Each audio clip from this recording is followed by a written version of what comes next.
পঞ্চায়ত নিৰ্বাচন ইতিমধ্যে আমাৰ চলি আছে। আমি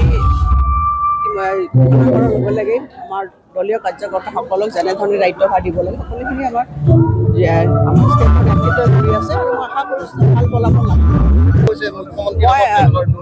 মই তেনেকৈ ধৰণে মই নিজে প্ৰত্যক্ষ কৰা নাই, আপুনি শুনিছোঁ। মই ইয়াৰ পিছত মই ৰিভিউ মিটিং আছে, মই তাতে লগত ডিচি ডাঙৰীয়াক মই গোটেইখিনি কথা কৈছোঁ। আচলতে বিভাগীয় বিষয়াসকলে ঠিকাদাৰসকলে কাম কৰিবলৈ কিয় ইচ্ছা নকৰে? কাম কৰা তেনেকুৱা স্পেচিফিক চব কামবিলাক এতিয়া চব কামবিলাক অসমত চলি আছে, বিভিন্ন ধৰণৰ পৰ্যায়ত চলি আছে। কোনোবাই যদি বেয়া কাম কৰিছে বিভাগীয়ভাৱে তেওঁলোকৰ ওপৰত ব্যৱস্থা গ্ৰহণ কৰা হৈছে। 1 কিলোমিটাৰ এটা ৰাস্তা মানে কৰিবৰ কাৰণে যদি 3 বছৰ সময় লাগে তেতিয়াহ'লে মানুহ দিগদাৰ নিশ্চয়। কিবা ধৰণৰ যে তেনেকুৱা ধৰণৰ মানে কামত যদি গাফিলতি কোনোবাই কৰিছে চৰকাৰ ব্যৱস্থা গ্ৰহণ কৰি আছে আৰু ময়ো তেনেকুৱা মোৰ নজৰত পৰা নাই, কিন্তু স্পেচিফিক কোনে কোৱা নাই যে ইয়াৰ বিধায়কতো কোৱা নাই তেওঁ বোলে এইটো কাম বেয়া হৈছে বুলি পেলাই। ইয়াত স্থানীয় বিধায়কো আছে, তেওঁলোকে নিজৰ পদবিলাক তেওঁলোকে নিজে চাব পাৰে। গতিকে মই আপুনি মোক কৈছে, আপোনাৰ কথাখিনি মই শুনিছোঁ। আজি সন্ধিয়া মোৰ এতিয়া ডিচিৰ লগত এখন ৰিভিউ মিটিং আছে, তাত মই উত্থাপন কৰিম। পৌৰসভাবিলাকত আচলতে পৌৰসভাবিলাক লোকেল চেল্ফ গভৰ্ণমেণ্ট, তাত পৌৰসভাবিলাকে নিজাববীয়াকৈ ব্যৱস্থা গ্ৰহণ কৰে। তেওঁলোকে টেণ্ডাৰিং প্ৰচেছ বা কাম কাজবিলাক পৌৰসভাখনে কৰে, তাত এজন এক্সিকিউটিভ অফিচাৰ থাকে। যদি কিবা তেনেকুৱা ধৰণৰ খেলি মেলি হৈছে আপোনাক মোক ৰিটিনো দিব পাৰে, মই ডেপুটি কমিশ্যনাৰ থ্ৰু দি এই কামখিনি মই ডেফিনেটলি তাত মই মনিটৰ কৰিব পাৰিম। এনেকুৱা ধৰণৰ কথাবিলাক কিন্তু অহা নিৰ্বাচনত তেতিয়া বিজেপি সাংঘাতিক বিৰোধ প্ৰভাৱ পেলাব আৰু 10টা ৱাৰ্ড আছে তিতাবৰ পৌৰসভাৰ অন্তৰ্গত। পৌৰসভাৰ 3 কোটি টকাৰ কাম কোনোবা এটা ৱাৰ্ডত মাত্ৰ 10 লাখ টকা কাম এটা কথা আপোনালোকে চাওক যে এটা বিধানসভা সমষ্টিত একদম তৃণমূল পৰ্যায়ৰ পঞ্চায়তবিলাক আজি পঞ্চায়ত নিৰ্বাচনত আপোনালোকে দেখিছে আমি দলগতভাৱে খেলা নাই। কিয় খেলা নাই? আমি বিচাৰিছোঁ যে মানে একদম পঞ্চায়ত নিৰ্বাচনবিলাকত একোজন যোগ্য প্ৰতিনিধি আহক, ভাল প্ৰতিনিধি আহক, যিয়ে পঞ্চায়তবিলাক পৰিচালনা কৰে। আমাৰ কনচেপ্টটো সেইটো।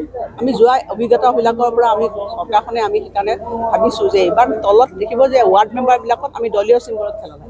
দলীয় চিম্বল কিয় খেলা নাই? আমি যদি দলীয় চিম্বল খেলিব পাৰিলোহেঁতেন।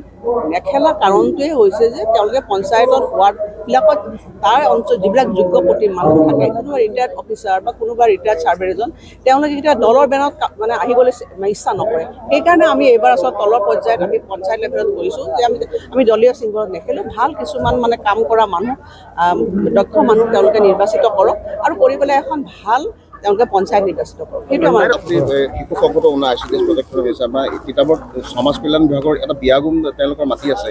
এতিয়া মাটি থকাৰ পিছতো কিন্তু ICDS অফিচটো আজিও ভাড়াঘৰত চলি আছে। কিয় চলি থাকিবলগীয়া আছে ভাড়াঘৰত ICDS অফিচ? ইয়াৰ পৰা প্ৰস্তাৱ মই চাম, আপোনালোকে অফিচ যদি কেনেকুৱা আছে প্ৰস্তাৱবিলাক যাব লাগিব ন। আমিতো ভালে পাওঁ যে বিভাগীয় ৰিপৰ্টবিলাক নিদিয়ে বিভাগত আমি প্ৰথমে জিলা অফিচটো বনাব বিচাৰিছোঁ, তাৰপিছত ICDS অফিচবিলাক বনাবৰ কাৰণে আমি প্ৰচেষ্টা লোৱা নাই, কিন্তু এইবছৰ ল'ম। তেতিয়া পৰ্যায়ক্ৰমে আমি ICDS প্ৰজেক্টবিলাক কৰিম। এতিয়া আমি ডিষ্ট্ৰিক্ট অফিচতে পইচা দিছোঁ। আমি যোৰহাট ডিষ্ট্ৰিক্ট অফিচটো বনাবৰ কাৰণে পুঁজি আবণ্টন দিয়া হৈছে। কাম কাজ আমি যেতিয়া মাটিখিনি পাই যাম তেতিয়া ছ'চিয়েল ৱেলফেয়াৰ ডিপাৰ্টমেণ্টৰ এটা আগত তিতাবৰত এটা অফিচ আছিলে, সেই অফিচটোতে তেওঁলোকে অফিচ চলাব পাৰে, কিন্তু তেওঁলোকে সদায় ভাড়াঘৰতে বছৰ ধৰি অফিচটো ভাড়াঘৰত চলাই আছে। ক'ত অফিচ আছে? ছ'চিয়েল ৱেলফেয়াৰ ডিপাৰ্টমেণ্টৰ যিটো অফিচ আছিলে তিতাবৰত বেছি ক'ত? মই সুধিম এতিয়া গৈ পেলাই মই এতিয়া ইমিডিয়েটলি ইয়াৰ পৰা গৈ পেলাই মই ৰিভিউ মিটিং কৰিম। তাত আপোনাৰ কথাখিনি যিখিনি মোক ক'লে সেইখিনি কথা মানে মই সুধিম, কিন্তু আপুনি মোক ৰাইটিং দিলে বেছি ভাল আছিল। বিশেষকৈ মানে ৰাস্তা মুখ্যমন্ত্ৰী আপুনি মোক সুধিম, মই ইয়াৰ পৰা গৈ পেলাই সুধিম আৰু আপুনি যদি মোক লিখিতভাৱে দিয়ে মই বেছি ভাল পাম। মোৰ হোৱাটছএপত দি দিব। যিকেইটা আপুনি ৰাস্তাৰ নাম কৈছে মোক স্পেচিফিকেলি দি দিব। মই ইয়াৰ পৰা গৈ লগে লগে সেই ৰাস্তাটো কি হৈছে আপোনাৰ ষ্টেটাছটো আপোনাক জনাই দিম।